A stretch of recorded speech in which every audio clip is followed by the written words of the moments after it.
Right, hello everybody. Hello. We're having to re-record this session because the first time when we held it live, unfortunately, the recording didn't quite work. Some bug in Zoom or something. So we're doing it again tonight. So let me just share my screen with you.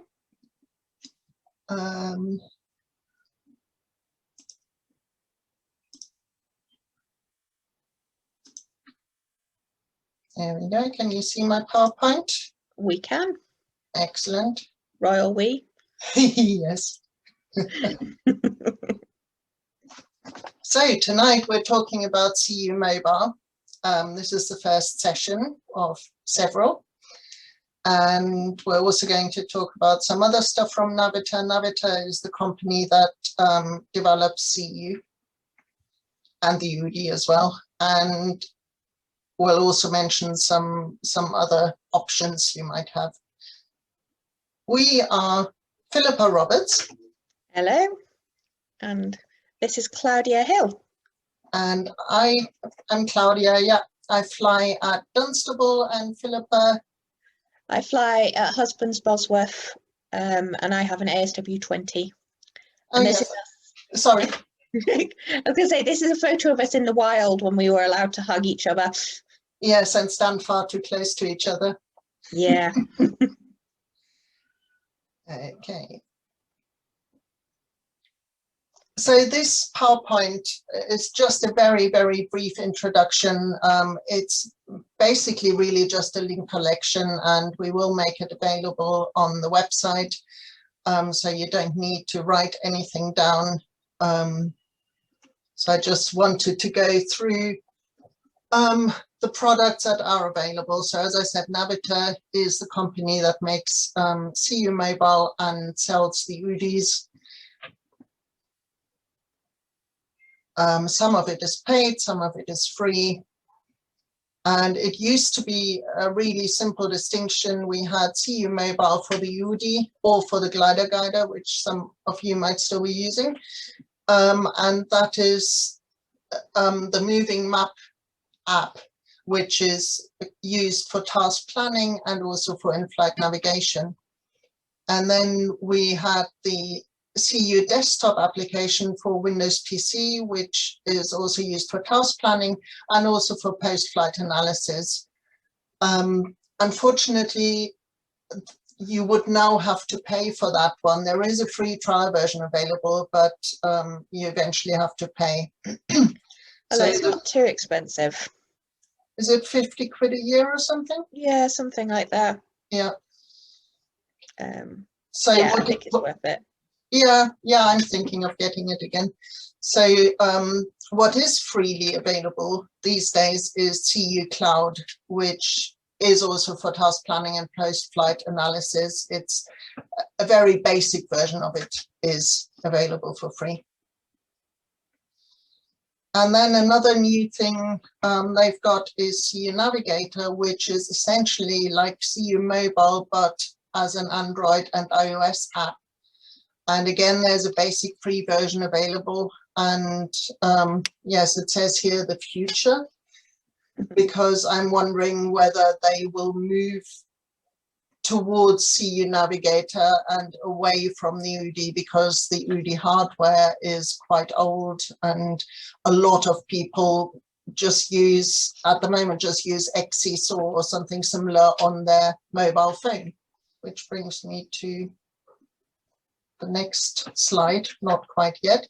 Yes, there's a SeeYou simulator app for the PC, and that is what we're using tonight to show you the various functions, but you can download that for free. It's a bit of a faff to set up with the UK maps and terrain and airspace, etc. But if you succeed, then you can try stuff out on your PC rather than in flight when you should be doing lookout. It's well worth persevering with the faff, and it is a faff, but it is well worth persevering a bit to have something that you can test out settings in. Yeah. And Naviter, there are lots of help pages on the Naviter website. There's, as I said, the SeeYou simulator app for the PC. There's also simulator mode for the Oudie device, and there's a help article about that. And there are all sorts of other help articles, PDFs, manuals, etc. A lot of it is quite outdated, but some of it might still be useful. And of course, if you are using an Oudie or any kind of moving map, you need to make sure that you're using the latest airspace files and the latest waypoints. Setting that up in the Oudie is slightly more advanced. Is not something we want to talk about tonight, but there are usually people at any gliding club who can help you with this. And so the waypoints and the airspace files, I usually get them from Tim Newport-Peace's website, which looks very 1990s, but it's okay. It contains lots of links to other useful websites. For example, I think it also contains a link to AS Select, which is a website with airspace files run by Liz Sparrow's husband.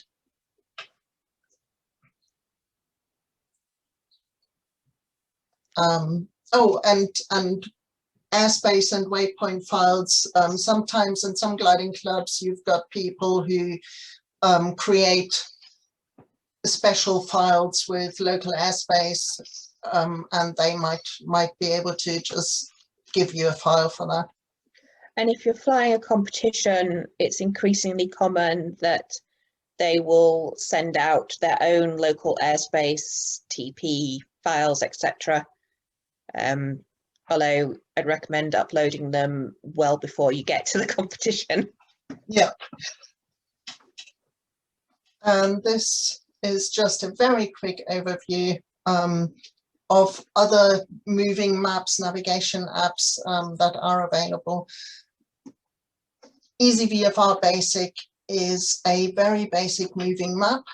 It's free, and the BGA actually recommends it for use on your first 50K, obviously with an ordinary paper chart as well, because it shows you all the airspace. So with more and more airspace restrictions, it's essential that we don't stray into any airspace. So this is really easy. It works on Android and iOS, I seem to remember, and for the UK it's free. It's also a really good source of NOTAM stuff. Yes, because you can download the NOTAMs, and they claim that it's NATS compliant. I've tried to find a confirmation from NATS about it, but I haven't found one. But yeah. Yeah, neither have I. But it is a really useful, quick way of seeing NOTAMs on your route. Yeah, and also you're checking last-minute NOTAMs before launching, because you'll have your phone with you on the grid. Yeah. And then this is a selection of paid gliding navigation software. There's SeeYou Mobile, and WindPilot. The website still exists, but I think it's pretty much obsolete. It hasn't been updated for ages. Yeah. And then there's a number of free options. There's XCSAW. I mentioned that earlier. These all work on mobiles, iOS or Android. And XCSAW, people love it. It seems to have exactly the same comprehensive functionality as SeeYou, slightly different setup. And then there's LK8000, which is based on XCSAW. Yep. And Top Hat Soaring. The information I've got about that is a bit flaky, but apparently that is also based on XCSAW, and all of these are open source, so you can get involved in developing the software if you want. And if I didn't already have SeeYou, I would probably go for XCSAW on a mobile. Yeah, Yeah, I think that makes the most sense. So, and this is what we'll try to cover tonight. We'll explain the basic layout of the Oudie, of what you see on the Oudie, the various maps, the pages that you can look at. And we'll talk about the command bar, what that is and whether we can edit it. And yes, we probably should. And then what is a nav box and which ones are useful. Nav boxes are one of the main things in this kind of software, so we'll go into that in a bit more detail.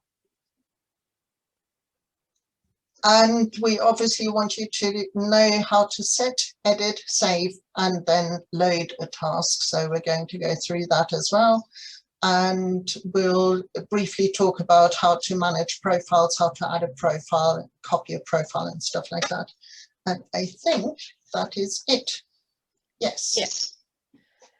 So this is a really interactive session. So for the rest of it, recommend that you have your Oudie or GliderGuider out and follow along. The joy of the recording being that you can stop and pause it if you need to. Yeah.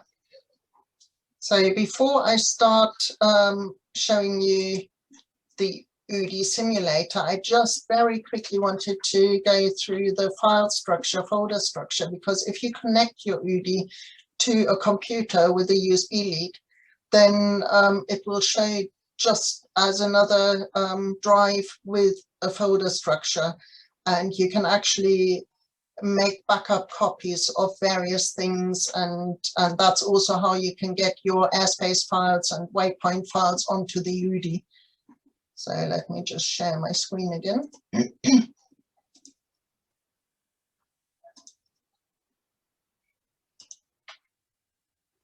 So you should see my Windows Explorer now. Yep. Yep. Yep. Good. So here you can see the Oudie with a little image of an Oudie. And this is the folder structure on the Oudie itself. My Oudie also has an SD card in, and so it's got the flights on there, but I'm only at the moment interested in what's actually on the Oudie. And on there are lots of folders where I have no idea what they're for, what's in them. So I'm just going to quickly mention the ones where I know what's going on. So this is airfields and airspace. And in here we've got, if I go to the UK subfolder, we've got the CUB files and the CUP files. And these are the waypoint files and the airspace files. And that's what I mentioned earlier with the Tim Newport Peace website, or when Philly said at comps, you will get these files. Yep. So that's where they live. And then the Oudie also has a logbook function. The flights, that's under flights, and that's where I deleted lots of them today, so I've only got one plus the demo one. And you can, if you haven't got a logger, then you can use this file for the BGA ladder or for WeGlide, which is sort of the new version of the online contest. And if you have an IGC Oudie, you can use it as a logger for badge flights or competitions as well. Yeah. There are also fancy pants software that you can write in Excel that will pull out the data and create a virtual logbook for you, which you can print out. Oh, yes. That requires a little bit more computing knowledge than I have. Someone just gave me it. I think the next folder is the settings folder. And that's where the user profiles are. So you can see that I've got 5 user profiles. I've got my normal racing task profile, and then I've got one for AATs because I want to see different nav boxes for assigned area tasks. And then I've got copies of those two, but with the Geodiscus Polar for when I fly the Club Duo. And then I've got a one with the German airspace and German waypoints. Sorry. I was going to say, if you share your device between a syndicate, you can all have your own individual profiles here. So it doesn't matter if you each like slightly different setups. Yeah, exactly. Or like the idea if you have access to multiple different gliders.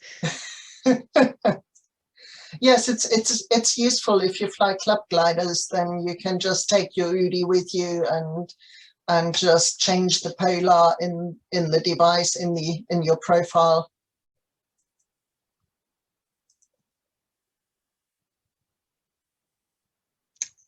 A wing. So here you can see when we start up SeeYou, if we've got more than one profile, then they will be listed here. And you can actually also copy one or delete one or even create a new one. We just want the standard profile here, so I'll just select that. If I don't select anything, it'll just automatically choose the one that had last been used like that. I just didn't do anything there. And this is in simulator mode, so you can see I've started flying there. And let me just pause that briefly.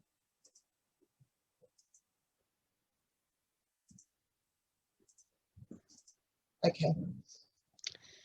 So I think to start with, we were just going to go through how many pages you can have with your Oudie or GliderGuider, and what the various bits of information are, and that is what I'm going to take you through now. So this at the bottom here is the menu, is the command bar. This is the zoom level, so how big or small the map is. This one will probably be something else unless you've changed it. So on yours, it may say MAWT. And this is the go-to. We'll explain all of those later on. And the one I'm after at the moment is this one with the 3 pages, because this is how we can scroll through our 4 pages that we've got on the Oudie. So this is our main map. And then if I tap on this icon here, I get to the second map, and you can see that's zoomed in a lot more. You can set the 2 maps, set them up completely separately. One with a bigger zoom level, the other one smaller, different nav boxes, different bits of information. And I usually use the second map zoomed in, for example, to make sure when I launch from Dunstable, I don't bust any of the airspace. So I can see the airspace much better when it's zoomed in a lot, or for turning points to make sure that I go around the turning points correctly. So that's the 2 maps. And then the next one shows us, shows us GPS, battery status, GPS, coordinates, altitude, flight level, height, and sunrise and sunset times. And then the next one shows us up here, there should be a thermal. And down here, we've got the flight statistics. You can see that here. And this is, you can select the flight statistics for the last 150 minutes or the task. I'll just go through these. So this is, yeah, average vario, average speed, cross-country speed, distance flown, circling, the percentage of your flight that you've spent circling, and the whole duration of the flight so far. Sorry. I was going to say, there's stats for cross-country speed in the Oudie are sometimes a little bit dodgy. So if you look at this in flight and it looks a bit depressing, don't panic. when you review your flight, once it's finished, I'll put it onto the ladder, put it onto the SeeYou on your PC. It's a more accurate, better model. Yes.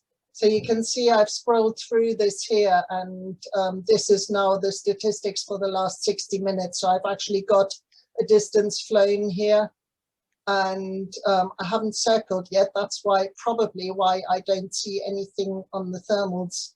Yeah, but your average speed is only 48. Yes. So if I go to the map again and just move it along a little bit. Just pause, and hopefully I should see some more useful statistics. No, still nothing. And you're still not circled? I've still not circled it. It showed me something useful the other day, but never mind. Yeah, as I say, sometimes these stats can be a little bit dodgy in flight, and particularly so in simulator mode. Yes, although on this particular flight, I did spend quite some time at Husbos. Ah. Yes. So anyway, so those are the 4 pages you've got here, with the 2 maps and then the GPS coordinates page and the statistics page.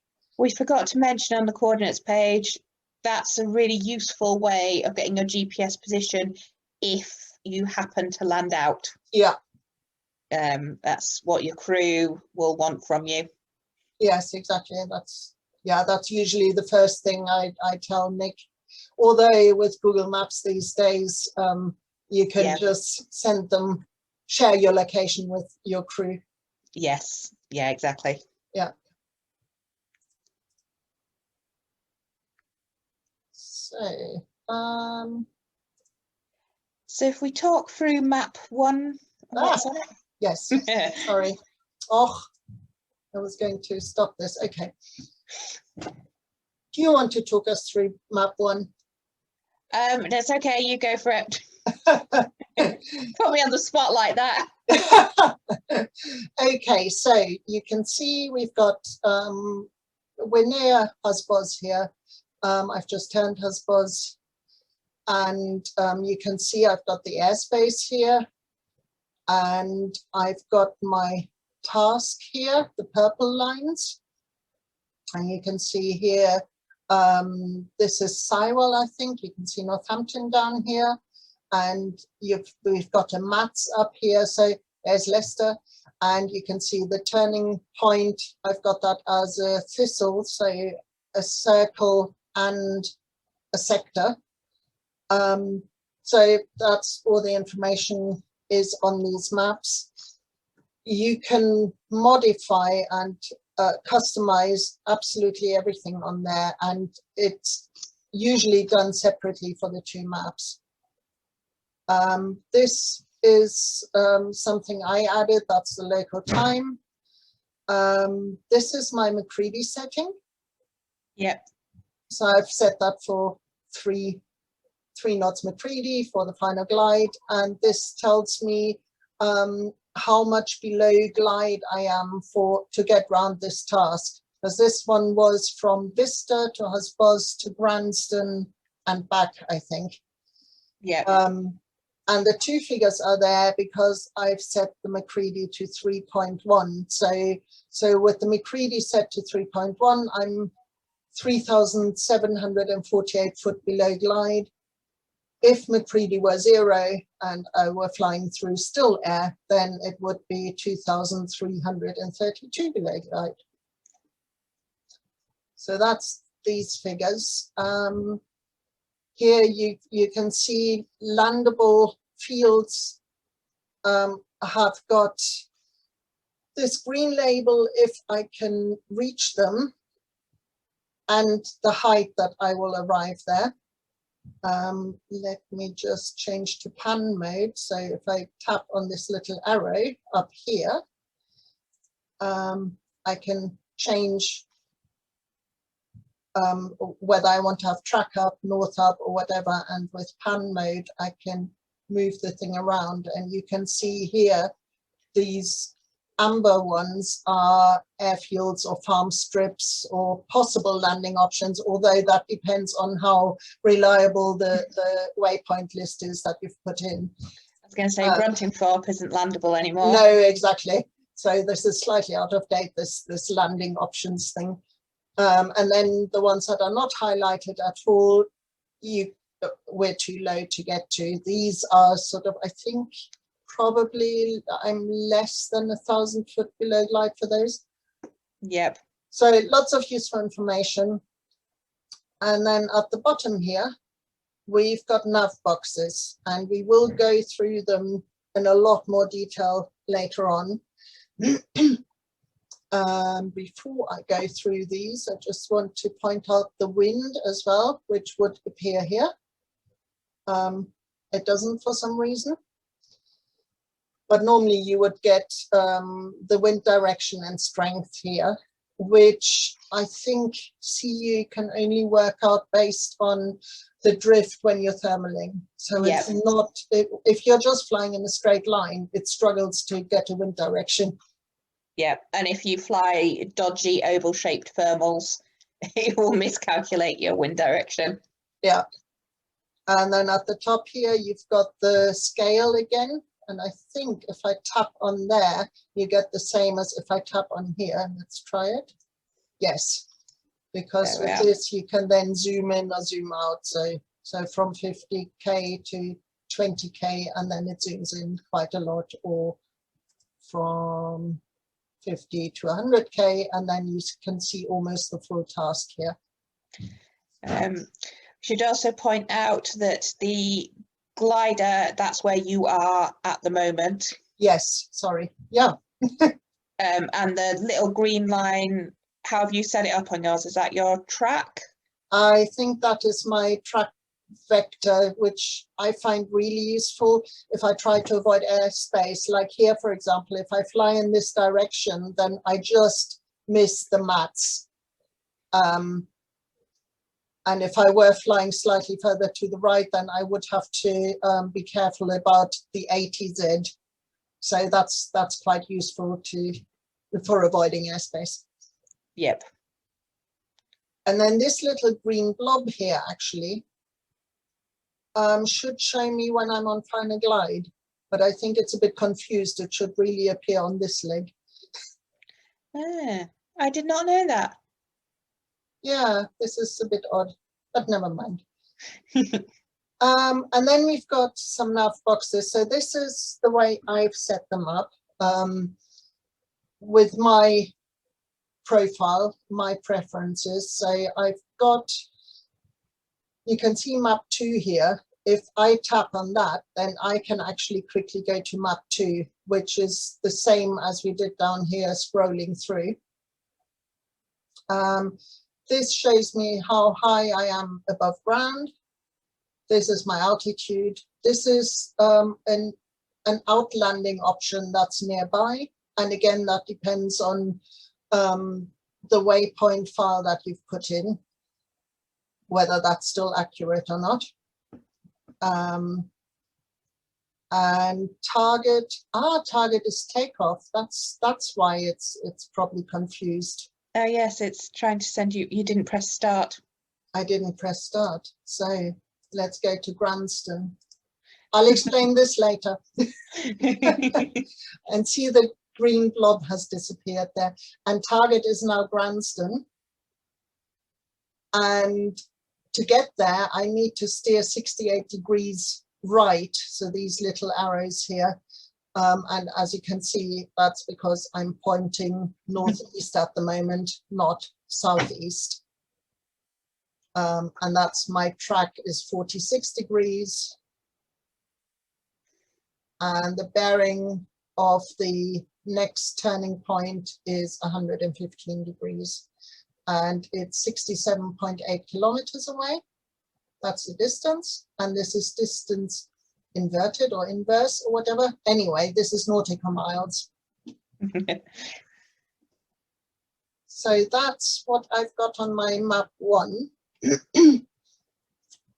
Shall I go through what I've got on map 2? Yeah, just to show that they can be different and you can have different things on them. Okay, so we've got our second map here. And this shows me the battery charge status. This is the scale again. This is the wind direction and speed again. This is the arrow where you can then change the view to track up, north up, pan mode or whatever. The local time, McCready, and this must be an error because of the simulator, because it shouldn't show us 0. No. And here I've got a map 1 button again, so I can flick quickly back to map 1 and forward to map 2, and we'll show you that later as well. So what have we got here? We've got the distance to the next turn point in nautical miles again, and the distance in kilometers again. And then this one, I've got a feeling we added that last time, or I moved it from down here, because this shows me the speed in the last 60 minutes, which is quite useful a bit of information to have. Yeah, particularly for AATs. Yeah. This is the thermal strength for the whole last thermal, or the current one.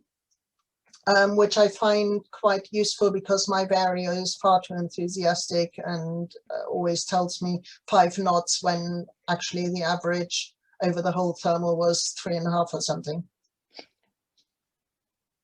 This is the estimated time en route. This is the altitude, and here we also have the flight level. And then again here we've got the steering course that we need to go to actually get to Granston, and the arrival height at the next turn point, I think. And because I'm not entirely sure why I've got that here, I've got a feeling we added that in the last session and I never took it out, so we can actually take it out in a minute and then move this one down there. So we'll show you how that's done. And then these two are really, really useful. This is the current LD, so my current glide angle, and this is my target LD. I use these on my final glide. And if, for example, the target LD says 24 or less, then I'm usually, if my current LD is higher than that, I'm usually okay and I should get back home. But I think, if I remember correctly, it doesn't take into account the wind, it's just the polar and triangulation, isn't it? Yeah, it's literally just a triangle calculation. So yeah, it can sometimes work in your favor and sometimes work against you depending on the wind and the air that you're passing through. But if it's rapidly decaying, you need to do something about it. And if it's rapidly going up, then you can put the nose down and go a bit faster. Yep, indeed. So these nav boxes are really, really important, and we can do all sorts of things with them, and everybody has slightly different ones. And I still sometimes add things or remove things when I realize I haven't used something for ages, or I would really like to use something which I hadn't before. So next thing, I think I'll just quickly show you how to adapt or customize the command bar at the bottom. As I said, I've got the scale here, and then task, go to, the pages, and the menu. But the default setting doesn't have the task here. That's got the, I think it's MAWT, which is actually the display options, obviously.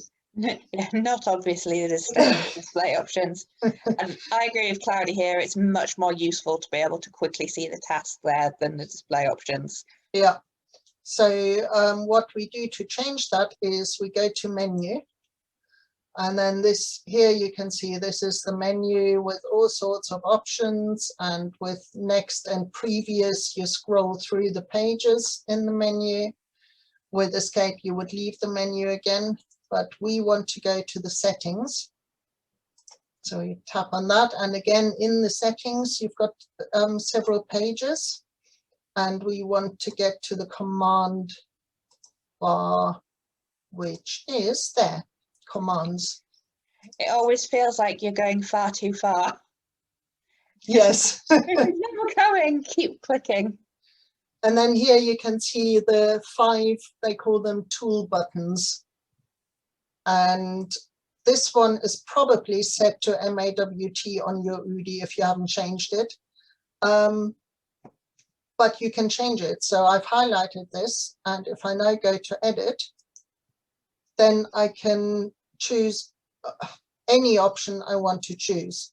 So display options is the default. So if I now OK that, then you would see I've got the MAWT here, but I don't want that, so I'm going to change it back to the task. But that's how you do it. You go to menu, settings, then you scroll next page, next page, next page, and there we go. Commands. Then you highlight the one you want to change, edit, and task, which is there. And rather than scrolling through those, you can type and it'll filter them as well if you click on the keyboard. Oh yes, if I tap keyboard now, then I can say, does that work? I think so. If not, we can cut this out. Yes, it doesn't. No, it does on mine. Interesting, it might be a version thing as well. Yeah, yeah, So, there are lots of let's see. little differences between versions. Yes, it doesn't do it. So this seems to be a version thing, and yeah. No, I'm not going to cut this out, I don't think. No, I think that's good. Okay, so task, and we've now got the task here. Okay, and you can see we're back on the task. And I think that was the next thing we were going to show anyway. Yeah, how to set a task. How to set a task, save a task, load a task, and delete a task. Yep. And this is how we can now get to it very quickly. But if you haven't got that down there, then you can also go to menu and then task. That's the same menu that you'll get to. So let's just do it from here. And you can see I've got the task in there. It's Vista Control Tower to Husbos to Granston and back to Vista Control Tower.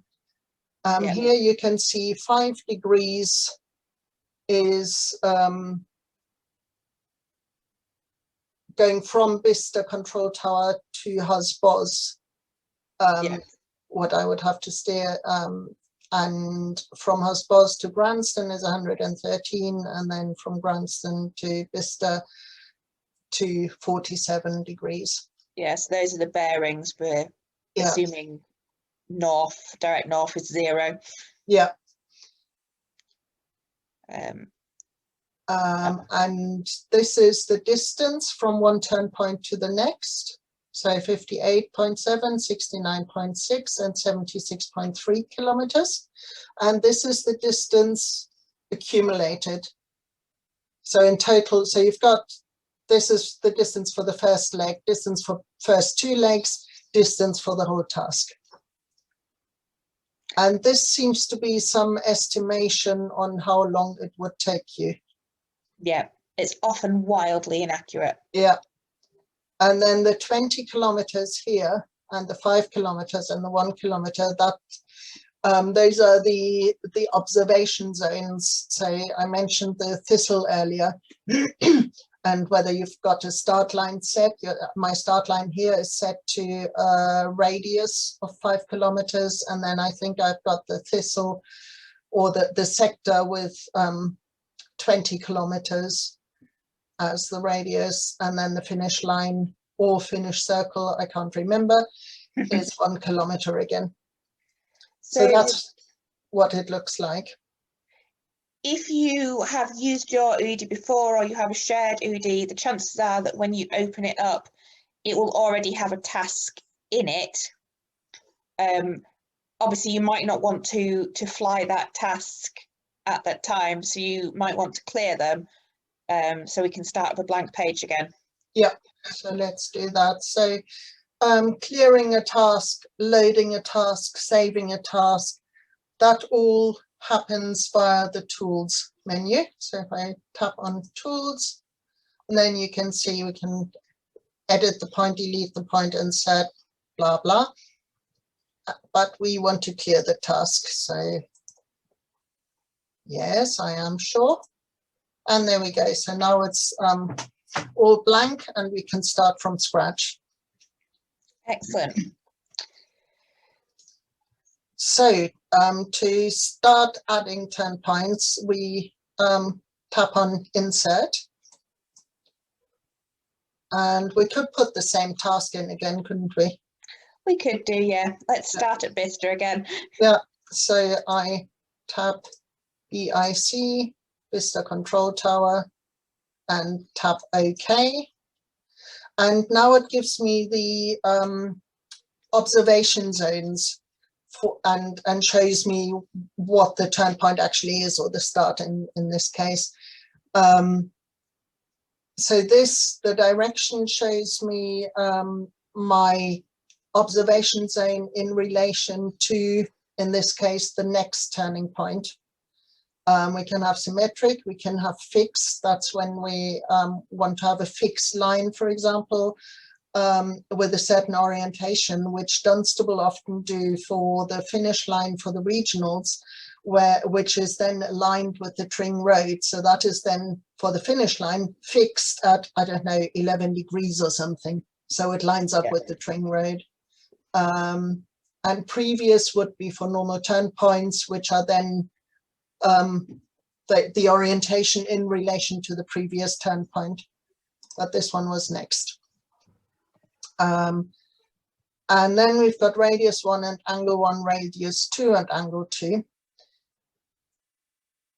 And I've got the radius at 5K, and that, so this is the center of the turn point, and then the radius is obviously, this is 5K, so the whole start line is 10K.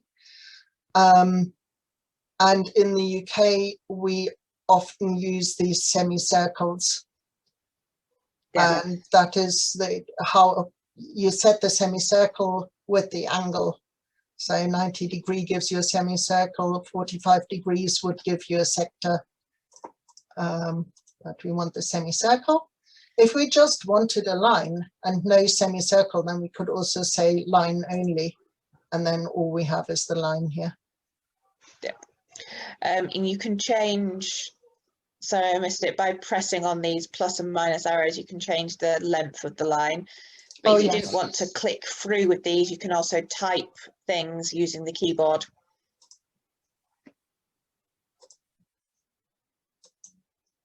Like so. And if I now go to a, yeah, this will normally know that it's meant to be kilometers. Yeah. So that's Vista Control Tower. So we've done the first TP.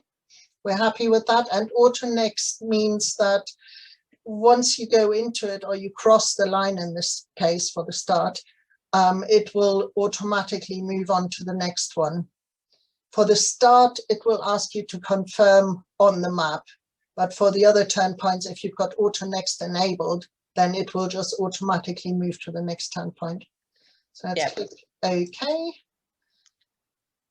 Now we're heading up to... Yes, I was a bit too quick with the OK in there. So you double okayed. I double okayed. So I'll insert Husbuzz. There we go. Yep. OK. And now it obviously thinks that Husbuzz is a finish because we haven't put any other turn points in. But that's fine. We can ignore that, I think. So if I tap OK. And then it because we haven't got anything in there, it automatically goes to the next opportunity to enter a 10 point. So that's Granston. Yep. I've got my waypoint file set up so that I use the 3-letter codes, but you can also have it set up so you enter the whole name. That's Mine's set up to enter the whole name. just personal preference. Yeah. And see, now it thinks Granston is the finish because it's got the 1K and line only, and set to in relation to the previous 10 point. Yep. So And then if we put in the actual finish. the actual finish was Bicester again, wasn't it? Yep. Yeah. And now you can see this was the start line, 5K, so 10K in total, and this is the finish line, 1K. And if I remove the line only thing from the finish line, because I had selected 180 here as the angle, I get a finished circle.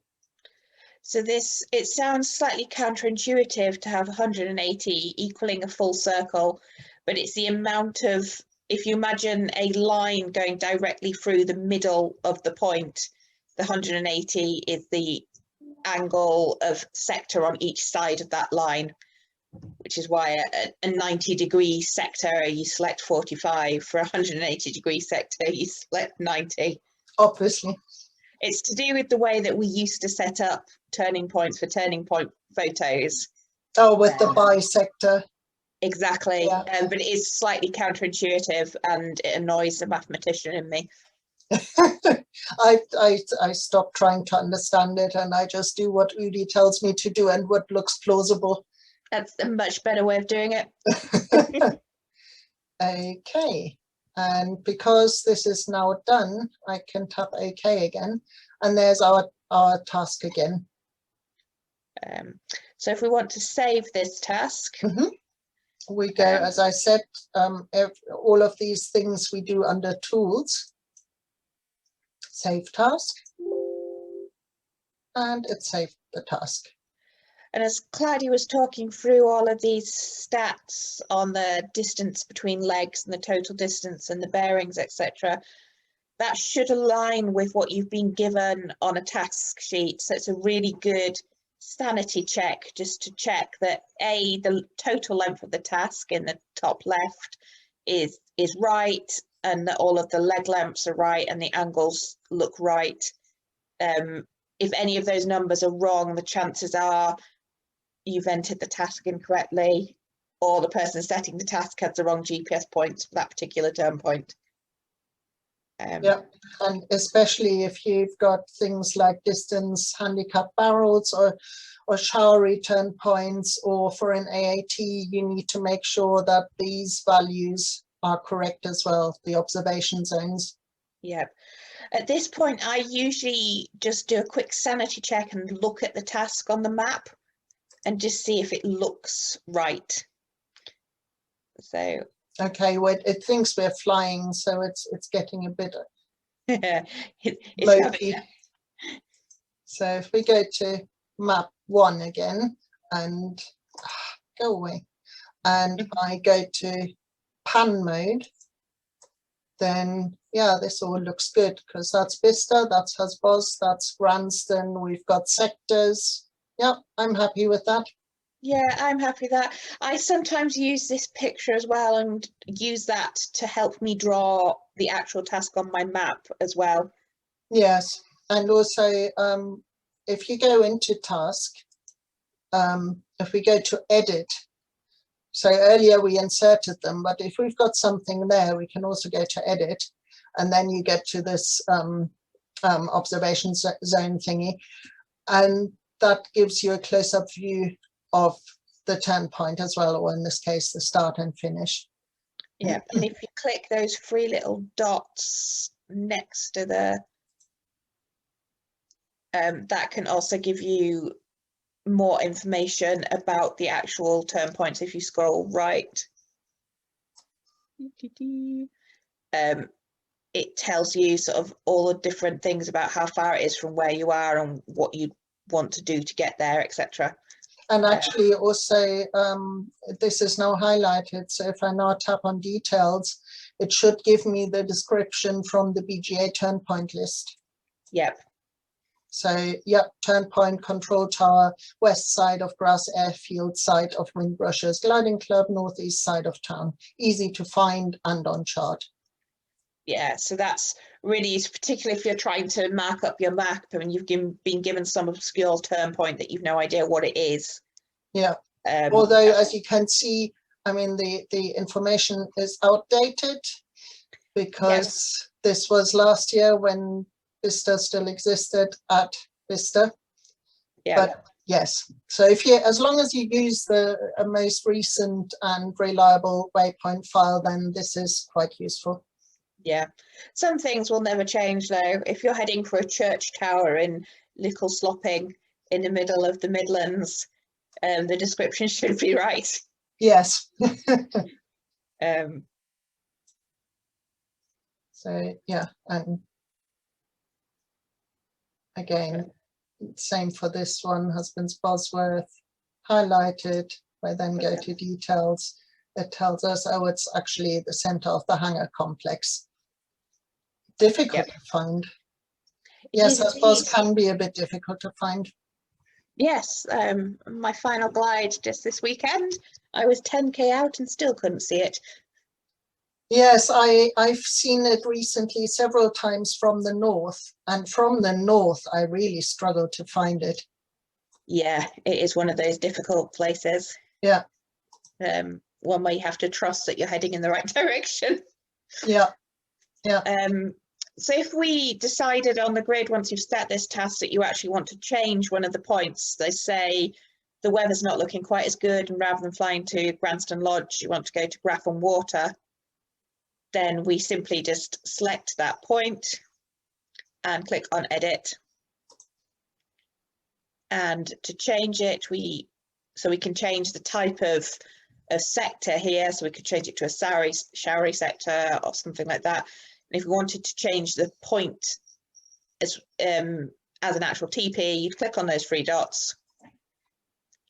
And then there, yeah, it's very close. You can click on the filter and at the bottom and find your new point that way. So if we're going to Grafham Water, actually, yeah, there. Because I'm using the code, so yeah. But see, you can even move these things around, and you can select, you can sort things by distance as well. Instead of filtering. Yep. I could never mind. Let's select that one. Okay, so we've got Grafham Water now. And this is a good example where I can show how to set the thistle and why we've got radius 1, angle 1 and radius 2, angle 2. Because radius 1, 20 kilometers at 45 degrees, that gives us the sector. And then radius 2, half a K at 180 degrees, that gives us a little circle around the turn point. Okay, so shall I tap on OK? If we OK that, then we can see it's changed the length of the task. Yes, it's only 183 now, and you can also see the length up here. Yep. And if this, for example, was a B task in a competition, you could now save this as well by going to Tools, Save Task. Or if you wanted to name the task with Task Alpha, Task Bravo, before you save it, you click on Options or tap on Options. And then in the description, the cursor is already in there. You then tap on the keyboard and you can say task space Bravo. And you tap OK and OK, and then you save it. And now it will hopefully have saved it with the description Task Bravo. And if you want to get your original task back because you've not switched to Task Bravo yet, again on that Tools option, you can then load any of those saved tasks. Yeah. Oh, and I've just remembered here, it's also listed now as task Bravo. Yep. So as Philly says, if we go to tools and then load task, oh God. And that is why I sometimes think it's useful to name the tasks. So here you can see I had dates actually, 2020, July 22nd, 1.3. So that might have been a 1.5 hour AAT. Week. But we want to find our task Bravo. There it is, down there. We were already on task Bravo. We want task Alpha. We want task Alpha, which I hadn't named, but if I look at the turn points here, that must be our task Alpha. It is indeed. But I also want to get rid of all of these because they're just far too many. So I can actually just highlight all the old one of the old tasks and delete it. And it asks me whether I'm sure. Yes, I am. And I can delete that one too. That one. I'll leave the others in there because now I've got task Alpha and task Bravo. So if you have a number of, so for example at Husbos we have a number of standard club 100Ks, 200, 300s, 500s, 750s for the uber ambitious. I have all of those saved in my Oudie so that I can just select one on a morning and not have to think about it. Yeah, me too. I'm a lazy task planner. Yeah. And as far as I remember for the BGA ladder, you can just decide to do one of those tasks in the air. You don't have to declare it on the ground. Yeah. And you can do it the other way around as well. Yep, and again, you don't have to declare it on the ground. Yeah. And sometimes if I'm trying for a badge flight, for example, if I wanted to get my 500K, I might set a 300 and a 500. And again, it's classed as a declared flight if you abandon the 500 and you switch to your 300 mid-task. Yeah, if it's a club task, then you can do that. Yeah, exactly. Because they are regarded as pre-declared. Yeah, so it's good to have them all stored in there. Yeah. What else? Shall we just have a quick look at the tools menu again, whether there's anything else? Yes, if you want to kick a turn point out, this is where you would delete it. Edit point, you can do that from the previous menu as well, which, as we've shown, where you then just select the turn point, tap on the 3 dots and select a new one. You can insert a point here. You can move a point up or down, and you can invert the task. If, like last weekend, my task was going to be Dunstable or Leighton Buzzard, Ely Cathedral, Belvoir Castle, Didcot, and then back home via control point. And I knew that Ely and Newark, or Leighton Buzzard, Newark, Ely, Dunstable is one of the club tasks. And because I was at Ely, I thought, oh, I could actually do it as an inverted task and it would be a declared task. So that's how you would do it. So it would then move the order, change the order. Yep. And that's pretty much it on here. Yeah, that's pretty much it. So the next thing to talk about is editing those nav boxes, right? Yes. So we're back on map 1. And actually, shall we go to map 2 because that's where we wanted to change some of them? Yeah, exactly. So it's worth noting here that you can edit the nav boxes for each map separately, and you need to make sure that you're on the right map when you start editing your nav boxes. Yeah. Otherwise, you can get in a proper mess. Yeah. So let's go to map 2. And yes, I wanted to get rid of this arrival height, and I want to remove the KPH from this nav box because I know it's got to be KPH, and I want to move that nav box down to there. So, and this is how we do it. So we've got to go to menu again, settings, and then nav boxes. And then here you can see some of these are ticked and some aren't. The ones that are ticked are the ones that are visible on the current map. Up here, we can actually filter for the ones that are currently visible. We can filter for all sorts of things, but I'll just filter for the currently visible ones.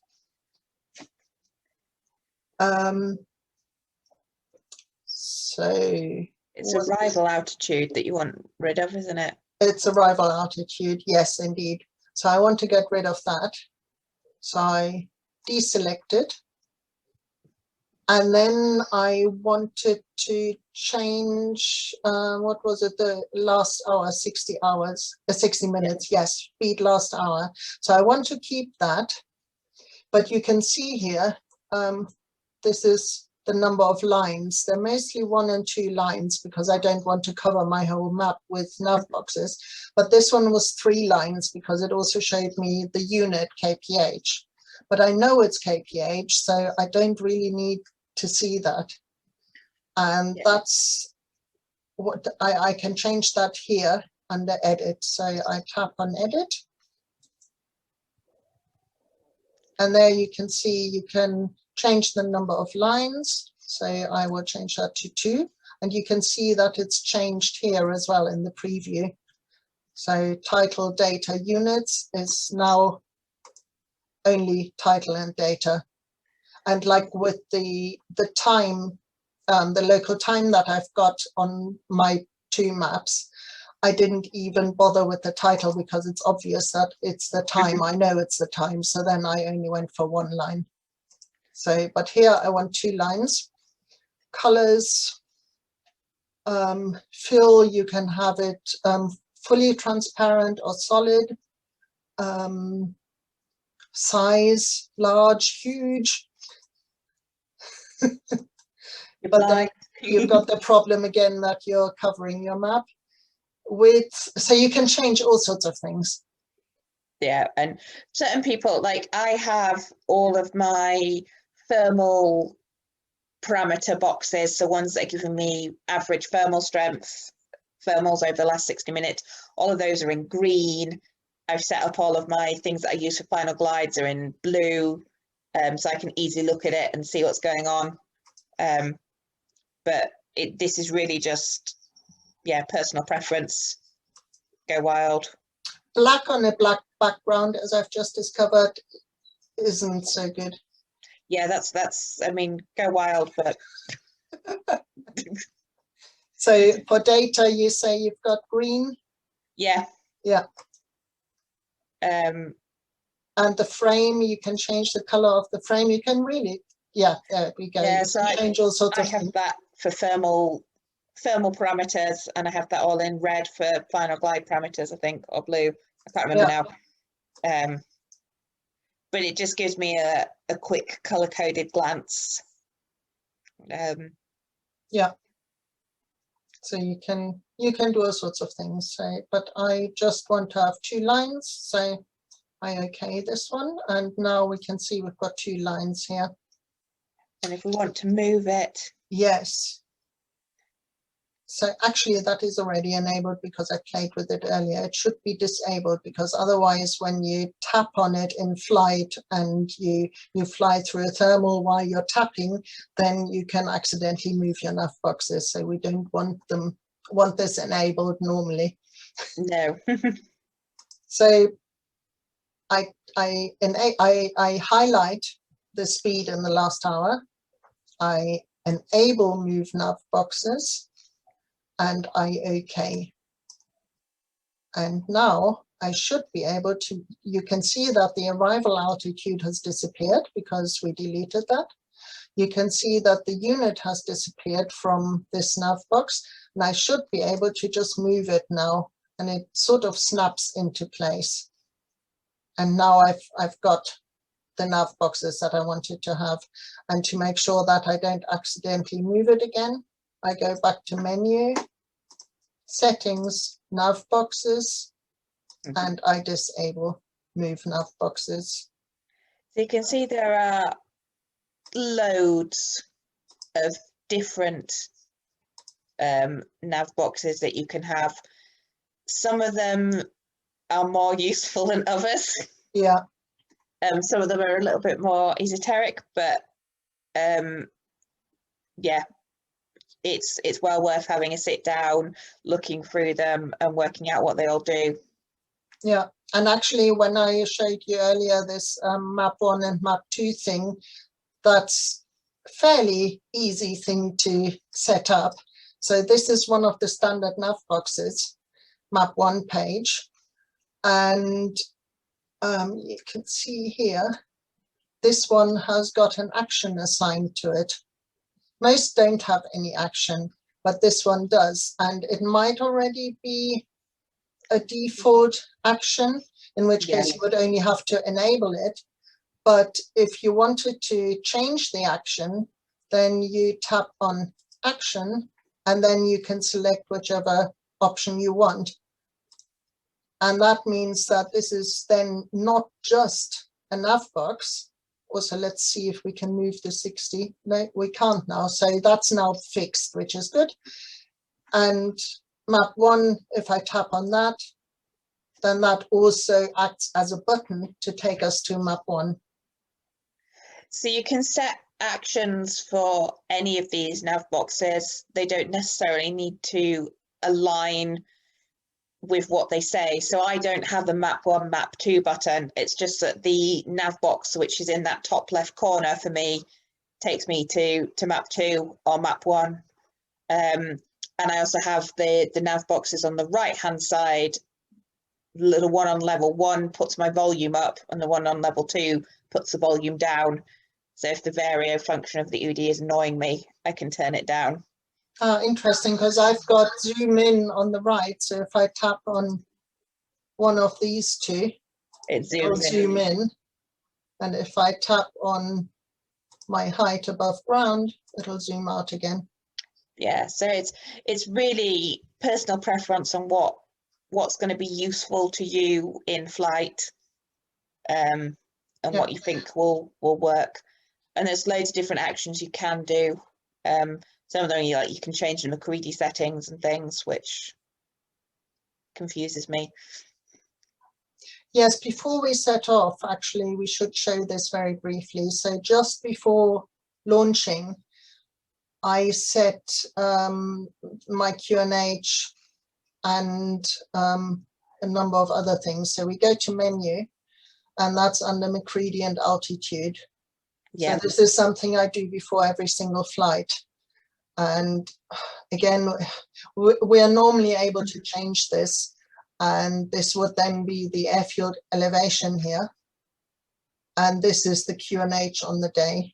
And you can, again, like with any other thing, you can increase it or reduce it this way in smaller steps like this. Or you can use the keyboard and enter some value. Here you can enter a MacCready value before the flight if you want to. You can enter bugs. If you fly with water, you can enter the amount of water you've got, whether you want your Oudie to be loud or not so loud. And your altitude reserve, I've got this set to 0. I used to have it at 500 foot, I think. And at some point I noticed that I was eroding my altitude reserve, and I like to keep my workload down in flight. And if this is 0, then I don't have to do any calculations in flight. If it says minus, it's minus. If it says 0, it's extremely tight, and I don't want it to say 0. So I make sure it's got a 3-digit figure above 0. And in some cases, a 4-digit figure. Yeah, very sensible. So these are the things I set just before flight, and then tap OK. And I think that was it for the nav boxes and the screens. Yep. The only thing that might be worth very quickly mentioning is just the go-to. Oh yes, the go-to, yes. So in the command bar, again, we've got the go-to, or if we go into the menu, it should be there as well. There it is. But let's go to. from here. And we are, hang on, let's try that again. So we are near Hasboz at the moment on this simulator flight. So if I go to, then it says I can get to Hasboz. So that's why Hasboz is highlighted in green. I will get there at 1900 feet. And I guess, yes, the other, even though I would get to the other points also above ground, they are not landing options, so it doesn't highlight them as landing options. You can see here it's got the little gliding site symbol, but the others don't. They are just waypoints. So this is useful if you're deciding to abandon your task halfway round and you want it to just direct you to the nearest airfield or landing option.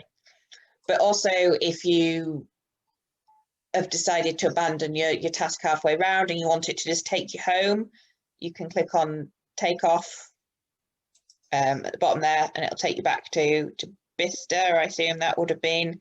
I guess so, yeah, because it will then just say target takeoff, and you can see that I would have to steer 141 degrees. Yeah, it looks and about my right. bearing back to Bicester. Yeah, that makes sense. 187. Yeah. Yeah. And you can sort these. As we said earlier, you can filter them, but you can also sort them. So if, for example, I sort by distance, this is quite far away, 743 kilometers. So I tap on it again, and then I get the places which are really nearby. So that's another way of doing it. And with these waypoints here, somebody asked in a previous session, I think, whether you can also set the required LD to get to these landing options. And the answer is yes, you can. Yep. And I can't quite remember at the moment where you do it, but I have seen it. Is it in symbols? It could be in symbols. So if we go into menu and then settings again. Yep. And then symbols. And in there you've got the symbols, aircraft, wind, orientation, task button. So it's not in symbols. It's not in symbols. No. Oh well. Oh well, indeed. And another thing, if you you're in the settings menu and you want to go back to the settings menu and not back to the map, instead of tapping cancel, you just tap page, and then you just go back to the previous page. Let me just see if we waypoints. It might be under waypoints. Yes. Oh, there we are. Ah, yes, there it is. Yes. So you've got different types of waypoints. Under waypoint labels, you can see all the different types, and generally grass airfields, outlanding, glider site, solid airfield, they are all classed as landable. So if we go to outlanding, and then it gives me the information that I've set for label 2 here, and it's set to arrival altitude, but I can also set it to required LD. And if I do that, tap, and if I do the same, I think for glider sites, required LD, tap OK. There we are, 3.9. Should give me, yeah, 3.9. Brunting's orbit hasn't changed because that was probably classed as an airfield with a solid surface, so it's just a different label. But yeah, Hasboz as a gliding site, it's changed now. Bingo. What else? Where we go? Oh yes. Before you, so you've put your task in. You're on the grid. You've set your McCready and altitude, and now you want to make sure that you're actually starting the task properly. So I normally go to task and make sure that I've got the start highlighted, and then say go to. And that way I know my target is Vista Control Tower. Yeah. And when you've finished your flight and you've landed, if you want to save your flight in your logbook, you need to exit it properly. So again, if we go to menu, scroll right, you can save your settings, or if you were to exit as well, it has the option of saving your flight. Or if you click in the logbook, again, you can see that your flight has been saved. Yeah, and mine saves everything automatically. Yeah. So after each flight, I've got a trace here. Yeah, so if you click on save settings, that'll finish the flight for you automatically if it hasn't said that it's finishing the flight. Okay. It might not do it now because of the simulator mode. Yeah, no. No. And I think that is pretty much it. I think it is, yeah. Yeah.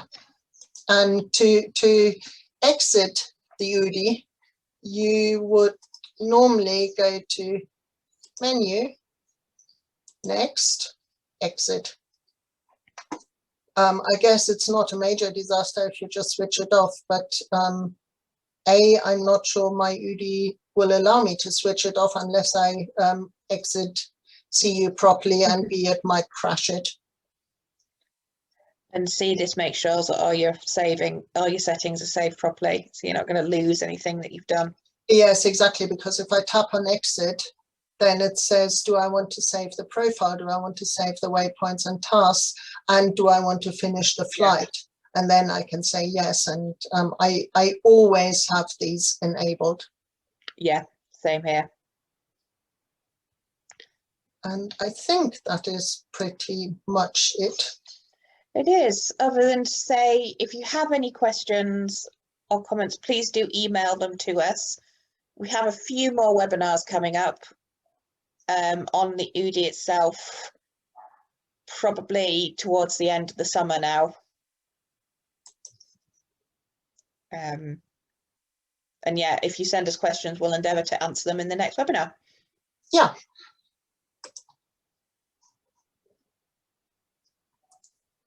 Thank you very much, everybody. Thank you very much.